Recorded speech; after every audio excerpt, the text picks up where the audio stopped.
ओम शांति। आज 18 जनवरी 2025। आज स्मृति दिवस है। हमारे प्यारे परम प्रिय ब्रह्मा बाबा का पुण्य स्मृति दिवस। तो पिताश्री जी के पुण्य स्मृति दिवस पर प्रातःकाल में सुनाने के लिए बाप दादा के मधुर अनमोल महावाक्य। ओम शांति। रूहानी बाप, अभी तुम बच्चों से रूरिहान कर रहे हैं, शिक्षा दे रहे हैं। टीचर का काम है शिक्षा देना और गुरु का काम है मंजिल बताना। मंजिल है मुक्ति, जीवन मुक्ति की। मुक्ति के लिए याद की यात्रा बहुत जरूरी है और जीवन मुक्ति के लिए रचना के आदि मध्य अंत को जानना जरूरी है। अब 84 का चक्र पूरा होता है। अब वापस घर जाना है। अपने साथ ऐसी ऐसी बातें करने से बड़ी खुशी आएगी और फिर दूसरों को भी खुशी में लाएंगे। दूसरों पर भी मेहर करनी है, रास्ता बताने की, तमो प्रधान से सतो प्रधान बनाने की। बाबा ने तुम बच्चों को पुण्य और पाप की गहन गति भी समझाई है। पुण्य क्या है और पाप क्या है? सबसे बड़ा पुण्य है बाप को याद करना और दूसरों को भी याद दिलाना। सेंटर्स खोलना, तन मन धन दूसरों की सेवा में लगाना, ये है पुण्य। संगदोष में आकर व्यर्थ चिंतन, परिचिंतन में अपना समय बर्बाद करना, ये है पाप। अगर कोई पुण्य करते करते पाप कर लेते हैं तो की कमाई सारी खत्म हो जाती है। जो कुछ भी पुण्य किया वह सब खत्म हो जाता है, फिर जमा के बदले ना हो जाती है। पाप कर्म की सजा भी जानी तू आत्मा बच्चों के लिए 100 गुना है। क्योंकि सतगुरु के निंदक बन जाते हैं, इसलिए बाप शिक्षा देते हैं, मीठे बच्चे कभी भी पाप कर्म नहीं करना है। विकारों की चोट खाने से बचकर रहना है। बाप का बच्चों पर लव है तो तरस भी पड़ता है। बाप अनुभव सुनाते हैं। जब एकांत में बैठते हैं तो पहले अनन्य बच्चे याद आते हैं। भल विलायत में हैं अथवा कहाँ भी हैं। कोई अच्छा सर्विसेबल बच्चा शरीर छोड़ देता है तो उनकी आत्मा को भी याद कर सर्च लाइट देते हैं। ये तुम बच्चे जानते हो, यहाँ 2 बत्तियाँ हैं, दोनों लाइट इकट्ठी हैं। ये दोनों जबरदस्त लाइट है, एक ब्रह्म बाबा की और एक शिव बाबा की। सवेरे का टाइम अच्छा है, स्नान कर एकांत में चले जाना चाहिए। अंदर खुशी भी बहुत रहनी चाहिए। बेहद का बाप बैठ बच्चों को समझाते हैं, मीठे बच्चे अपने को आत्मा समझ मुझ बाप को और अपने घर को याद करो। बच्चे इस याद की यात्रा को कभी भूलना नहीं। याद से ही तुम पावन बनेंगे। पावन बने बिगर तुम वापस घर नहीं जा सकते। मुख्य है ही ज्ञान और योग। बाप के पास यही बहुत बड़ा खजाना है जो बच्चों को देते हैं। इसमें योग की बहुत बड़ी सब्जेक्ट है। बच्चे अच्छी रीति याद करते हैं तो बाप की भी याद से याद मिलती है। याद से बच्चे बाप को खींचते हैं। पिछाड़ी में आने वाले जो ऊंच पद पाते, उसका आधार भी याद है। वह कशिश करते हैं, कहते हैं ना बाबा रहम करो, कृपा करो। इसमें भी मुख्य चाहिए याद। याद से ही करंट मिलती रहेगी। इससे आत्मा हेल्दी बनती है, भरपूर होती जाती है। कोई समय बाप को किसी बच्चे को करंट देनी होती है तो नींद भी फिट जाती है। ये फुरना लगा रहता है कि फलाने को करंट देनी है। तुम जानते हो करंट मिलने से आयु बढ़ती है, एवर हेल्दी बनते हैं। ऐसे भी नहीं एक जगह बैठ याद करना है। बाप समझाते हैं, चलते फिरते, भोजन खाते, कार्य करते भी बाप को याद करो। दूसरे को करंट देनी है तो रात्रि को भी जागो। बच्चों को समझाया है, सवेरे उठकर जितना बाप को याद करेंगे उतना कशिश होगी। बाप भी सर्च लाइट देंगे। आत्मा को याद करना अर्थात सर्च लाइट देना। फिर इसको कृपा कहो, आशीर्वाद कहो। तुम बच्चे जानते हो ये अनादि बना बनाया ड्रामा है। ये हार जीत का खेल है। जो होता है वह ठीक है। क्रिएटर को ड्रामा जरूर पसंद होगा ना, तो क्रिएटर के बच्चों को भी पसंद होगा। इस ड्रामा में बाप एक ही बार बच्चों के पास बच्चों की दिल व जान सिकवा प्रेम से सेवा करने आते हैं। बाप को तो सब बच्चे पसंद हैं, प्यारे हैं। तुम जानते हो सतयुग में भी सब एक दो को बहुत प्यार करते हैं। जानवरों में भी प्यार रहता है। ऐसे कोई जानवर नहीं होते जो प्यार से ना रहें। कहाँ सतयुग में। तो तुम बच्चों को यहाँ मास्टर प्यार का सागर बनना है। यहाँ बनेंगे तो ये संस्कार अविनाशी बन जाएंगे। बाप कहते हैं, कल्प पहले मिसल हूबहू फिर से प्यारा बनाने आया हूँ। कभी किसी बच्चे का गुस्से का आवाज़ सुनते हैं तो बाप शिक्षा देते हैं, बच्चे गुस्सा करना ठीक नहीं। इससे तुम भी दुखी होंगे, दूसरों को भी दुखी करेंगे। बाप सदा काल का सुख देने वाला है, तो बच्चों को भी बाप समान बनना है। एक दो को कभी दुख नहीं देना है। बहुत बहुत लवली बनना है। लवली बाप को बहुत लव से याद करेंगे तो अपना भी कल्याण और दूसरों का भी कल्याण करेंगे। अभी विश्व का मालिक तुम्हारे पास मेहमान बनकर आया है। तुम बच्चों के सहयोग से ही विश्व का कल्याण होता है। जैसे तुम रूहानी बच्चों का बाप अति प्यारा जैसे तुम रूहानी बच्चों को बाप अति प्यारा लगता, वैसे बाप को भी तुम रूहानी बच्चे बहुत प्यारे लगते हो, क्योंकि तुम हो श्रीमत पर सारे विश्व का कल्याण करने वाले हो। अभी तुम यहाँ ईश्वरीय परिवार में बैठे हो। बाप सम्मुख बैठा है। तुम्ही से खाऊं, तुम्ही से बैठूं। तुम जानती हो शिव बाबा इसमें आकर रहते हैं। तुम जानते हो शिव बाबा इसमें आकर कहते हैं, मीठे बच्चे, देह सहित देह के सभी संबंधों को भूल मामे कम याद करो। ये अंतिम जन्म है। ये पुरानी दुनिया, पुरानी देह खलास हो जाना है।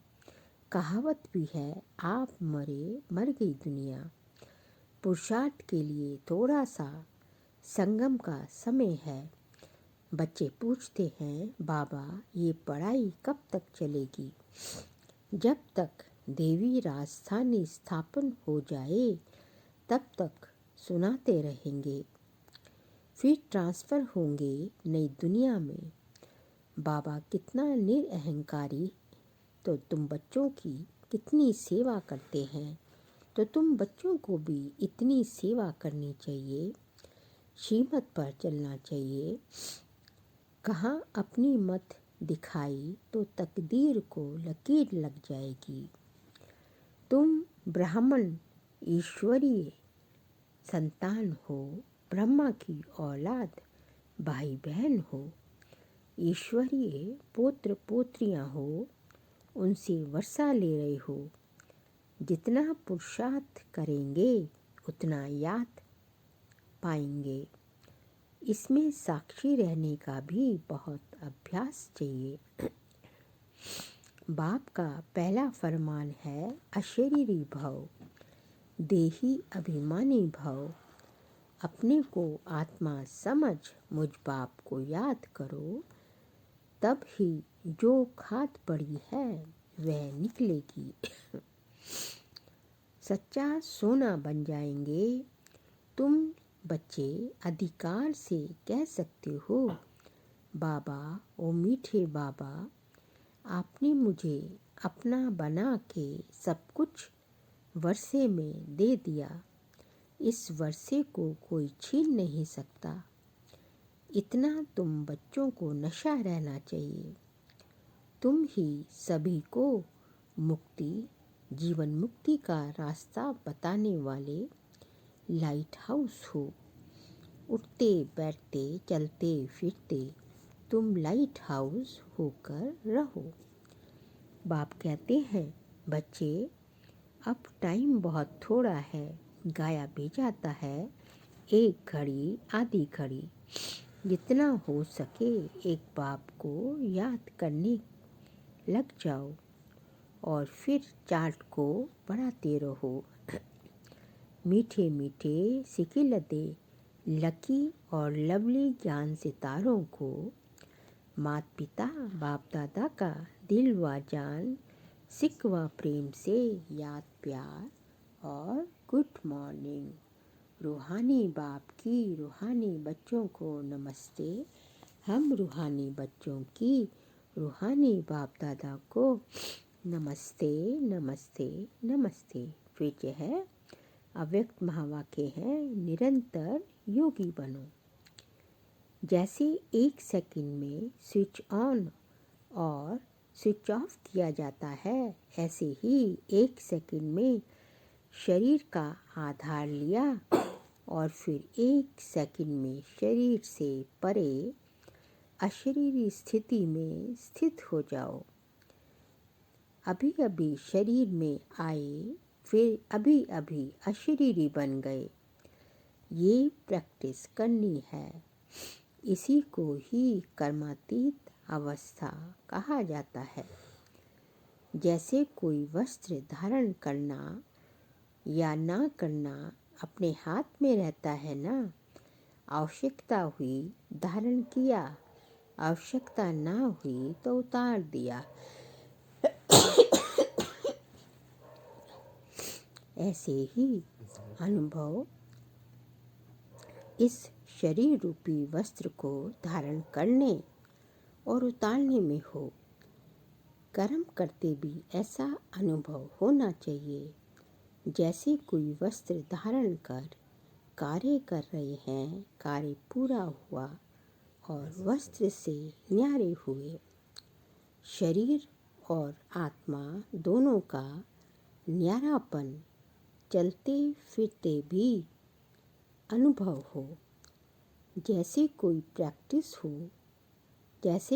प्रैक्टिस हो जाती है ना, लौकिक। लेकिन ये प्रैक्टिस किन्हें हो सकती है?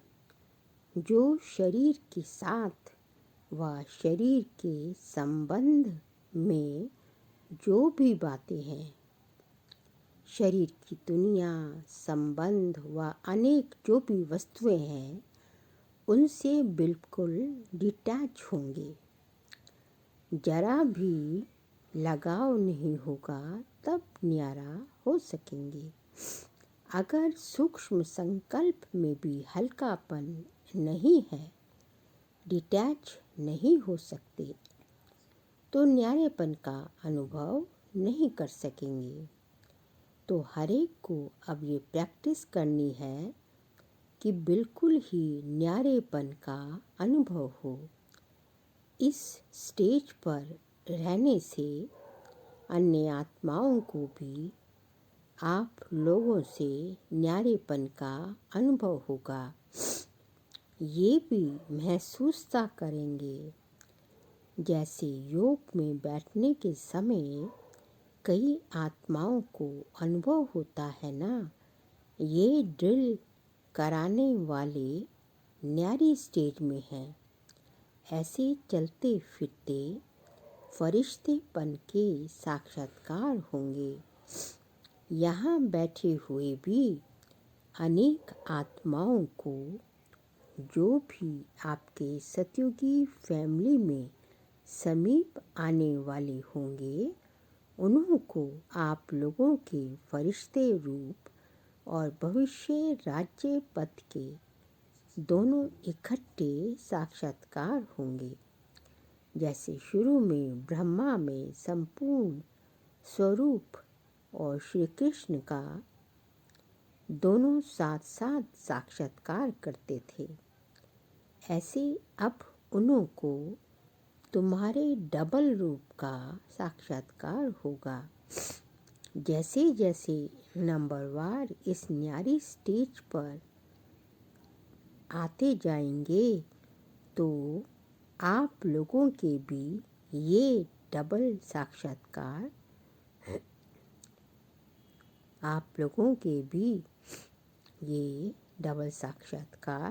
होंगे।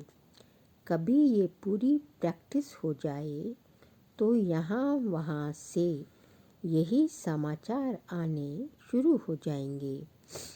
जैसे शुरू में घर बैठे भी अनेक समीप आने वाली आत्माओं को साक्षात्कार हुआ ना, वैसे अब भी साक्षात्कार होंगे। यहाँ बैठे भी बेहद में आप लोगों का सूक्ष्म स्वरूप सर्विस करेगा। अब यही सर्विस रही हुई है। साकार में सभी एग्जाम्पल तो देख लिया। सभी बातें नंबरवार ड्रामानुसार होनी है। सभी बातें नंबरवार ड्रामानुसार होनी है।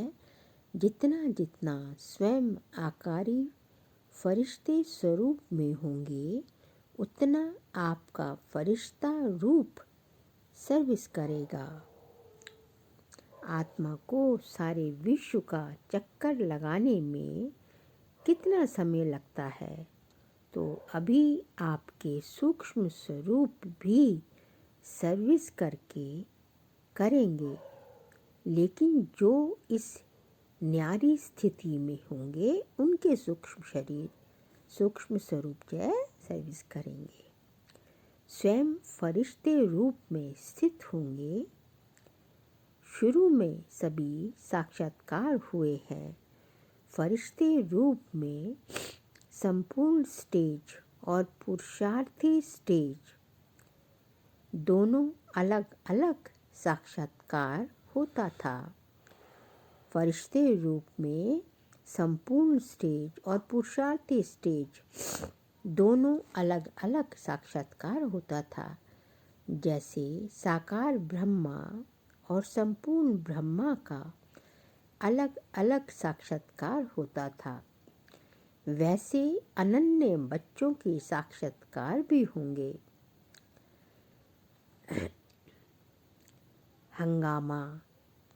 हंगामा जब होगा तो साकार शरीर द्वारा तो कुछ कर नहीं सकेंगे। हंगामा जब होगा तो साकार शरीर द्वारा कुछ कर नहीं सकेंगे, और प्रभाव भी इस सर्विस से पड़ेगा।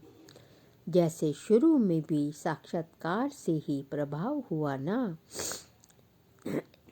परोक्ष अपरोक्ष अनुभव ने प्रभाव डाला, वैसे अंत में भी यही सर्विस होनी है, साक्षात्कारों की सर्विस होनी है। अपने संपूर्ण स्वरूपा साक्षात्कार अपने आप को होता है। अभी शक्तियों को पुकारना शुरू हो गया है। अभी परमात्मा को कम पुकारते हैं। शक्तियों की पुकार तेज रफ्तार से चालू हो गई है। तो ऐसी प्रैक्टिस बीच बीच में करनी है। आदत पड़ जाने से फिर बहुत आनंद फील होगा। 1 सेकंड में आत्मा शरीर से न्यारी हो जाएगी, प्रैक्टिस हो जाएगी। अभी यही पुरुषार्थ करना है। वर्तमान समय मनन शक्ति से आत्मा में सर्व शक्तियाँ भरने की आवश्यकता है।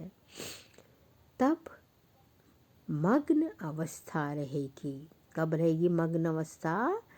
जब जो है मनन शक्ति से आत्मा में सर्व शक्तियों का स्टॉक भरते जाएंगे, तब मग्न अवस्था रहेगी और विघ्न टल जाएंगे। किसी की लहर, विघ्नों की लहर तब आती है जब रूहानियत की तरफ फोर्स कम हो जाता है। तो वर्तमान समय शिवरात्रि की सर्विस के पहले स्वयं में शक्ति भरने का फोर्स चाहिए। भले योग के प्रोग्राम रखते हो, लेकिन योग द्वारा शक्तियों का अनुभव कराना अब ऐसी क्लासेस की आवश्यकता है। प्रैक्टिकल अपने बल के आधार से औरों को बल देना है। सिर्फ बाहर की सर्विस के प्लान्स नहीं सोचने हैं, लेकिन पूरी ही नज़र चाहिए सभी तरफ। जो निमित्त बने हुए हैं उन्हों को ये ख्यालात आने चाहिए कि हमारी फुलवाड़ी किस बात में कमज़ोर है। किसी भी रीति से अपनी फुलवाड़ी की कमजोरी पर कड़ी दृष्टि रखनी चाहिए। समय देकर भी कमजोरियों को खत्म करना है। जैसे साकार रूप को देखा, कोई भी ऐसी लहर का समय होता तो दिन रात सकाश देने की विशेष सर्विस, विशेष प्लान्स चलते थे। निर्बल आत्माओं को बल भरने का विशेष अटेंशन रहता था, जिससे अनेक आत्माओं को अनुभव भी होता था। रात रात को भी समय निकाल आत्माओं को सकाश भरने की सर्विस चलती थी। ब्रह्मा बाबा के बारे में बता रहे हैं। तो का अभी विशेष सकाश देने की सर्विस करनी है। लाइट हाउस माइट हाउस बनकर ये सर्विस खास करनी है। तब चारों ओर लाइट माइट का प्रभाव फैलेगा। अभी यही आवश्यकता है। जैसे कोई साहूकार होता है तो अपने नज़दीक संबंधियों को मदद देकर ऊंचा उठा देता है। ऐसे वर्तमान समय जो भी कमज़ोर आत्माएं संपर्क और संबंध में हैं, उन्हों को विशेष साकाश देनी है। अच्छा, फिर आज का बाबा का वरदान है, 1000 भुजा वाले ब्रह्मा बाप के साथ का निरंतर अनुभव करने वाले सच्चे स्नेही भव। 1000 भुजा वाले ब्रह्मा बाप के साथ का निरंतर अनुभव करने वाले सच्चे स्नेही भव। वर्तमान समय हजार भुजा वाले ब्रह्मा बाप के रूप का पाठ चल रहा है। जैसे आत्मा के बिना भुजा कुछ नहीं कर सकती, वैसे बाप दादा के बिना भुजा रूपी बच्चे कुछ नहीं कर सकते। हर कार्य में पहले बाप का सहयोग है। जब तक स्थापना का पाठ है, तब तक बाप दादा बच्चों के हर संकल्प और सेकंड में साथ साथ है। इसलिए कभी भी जुदाई का पर्दा डाल वियोगी नहीं बनो।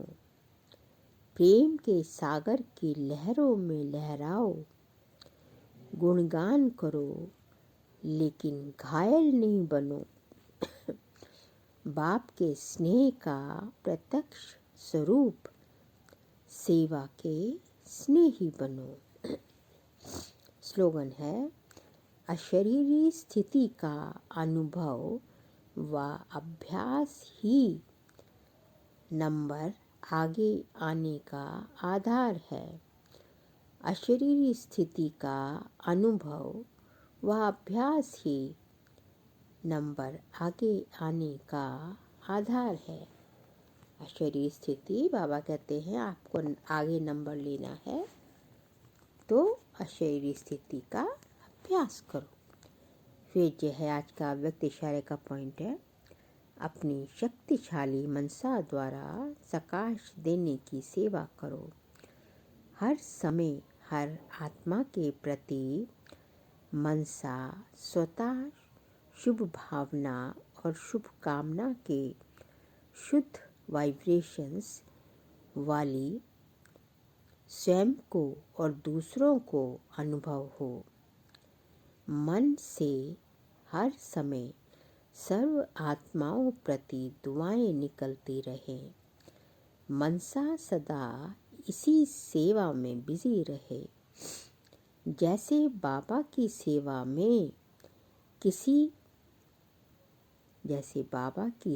में बिजी रहने के अनुभवी हो गए हो ना।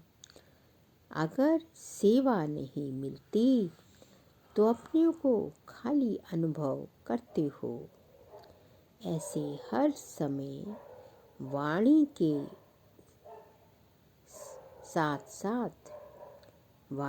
साथ साथ मनसा सेवा स्वतः होती रहे। तो ये थे अव्यक्त इशारे की, वाणी के साथ साथ मनसा भी साथ साथ करनी है। अच्छा, ओम शांति।